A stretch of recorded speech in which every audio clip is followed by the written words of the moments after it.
বাংলাদেশের শিল্পীরা অর্থাৎ নাটক থেকে শুরু করে গানের জগতের অন্যান্য যে কোনো জগতের শিল্পীরা আসলে দেশ ছেড়ে কেন বিদেশে পাড়ি জমাচ্ছেন? দলে দলে পাড়ি জমাচ্ছেন। তারা দেশ ছেড়ে বিদেশে থিতু হচ্ছেন, সেখানে তাদের নিজেদের নতুন জীবন আসলে গড়ে তোলার চেষ্টা করছেন। কিন্তু কেন? এই বিষয়ে আজকে জাতীয় দৈনিক কালের কণ্ঠ একটা প্রতিবেদন করেছে এবং সেই প্রতিবেদনের যে বিষয়াবস্তু সেগুলো নিয়েই একটু কথা বলার চেষ্টা করি। এই প্রতিবেদনটাতে বলা হয়েছে যে গত এক দশকে শতাধিক শিল্পী, কলাকুশলী এবং তারকা বিদেশে স্থায়ী হয়েছেন, যে সংখ্যাটা দিন দিন বাড়ছে। কারণ হিসেবে তারা বলছেন বাংলাদেশ থেকে সেখানকার উন্নত জীবন, নিরাপত্তা, বেশি আয় এবং সেই সাথে সন্তানদের ভবিষ্যৎ, আর অন্য পক্ষে বাংলাদেশে তাদের কাজের সুযোগ কমে যাওয়া। আসলে কি বাংলাদেশে ক্রিয়েটিভ যে সেক্টরটা আছে সেখানে কাজের সুযোগ কমে যাচ্ছে দিন দিন? কিন্তু কমে গেলে সেটা কেন কমে যাচ্ছে? জুলাই আন্দোলনের পর কাজে অনেকেই বাধা পেয়েছেন, অনিরাপদ বোধ করেছেন, অনেকের বিদেশে স্থায়ী হওয়ার প্রবণতা দেখা গেছে।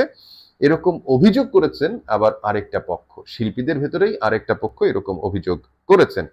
ইউরোপ, আমেরিকায় চলে যাচ্ছেন এই ধরনের শিল্পীরা, যারা সেখানে গিয়ে নিজেদেরকে অন্য পেশায় প্রতিষ্ঠিত করার চেষ্টা করছেন, অর্থাৎ ক্যারিয়ার বদলে ফেলছেন।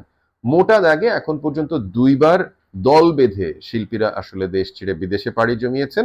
এর মধ্যে আমেরিকার অভিবাসন নীতিতে শিল্পী, সাহিত্যিক, সংস্কৃতি কর্মীদের জন্য ভিসা প্রাপ্তি সহজ হলে গত দশকের মাঝামাঝি অর্থাৎ 2010 থেকে 20-এর মাঝামাঝি, 15 থেকে 16 এরকম সময়ে একবার বাংলাদেশের শিল্পীরা তারা দলে দলে আসলে বাংলাদেশ ছেড়ে ইউরোপ, আমেরিকাতে থিতু হয়েছেন।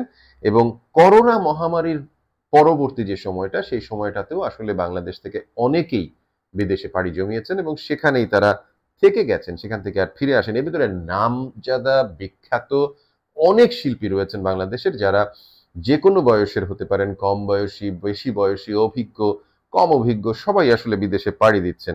এবং এই পাড়ি দেওয়ার ঘটনাটি আসলে বাংলাদেশের যে শিল্পাঙ্গন সেটিতে কোনো ধরনের আসলে শূন্যতা তৈরি করছে কিনা সেটা এখন ভেবে দেখবার সময় এসেছে। কারণ শিল্পাঙ্গন যদি শূন্য হয়ে যায়, সংস্কৃতি অঙ্গন যদি শূন্য হয়ে যায়, সেক্ষেত্রে দেশের পুরো ভাবমূর্তি এবং সেই সাথে দেশের যে ব্যালেন্স সেটি কিন্তু নষ্ট হয়।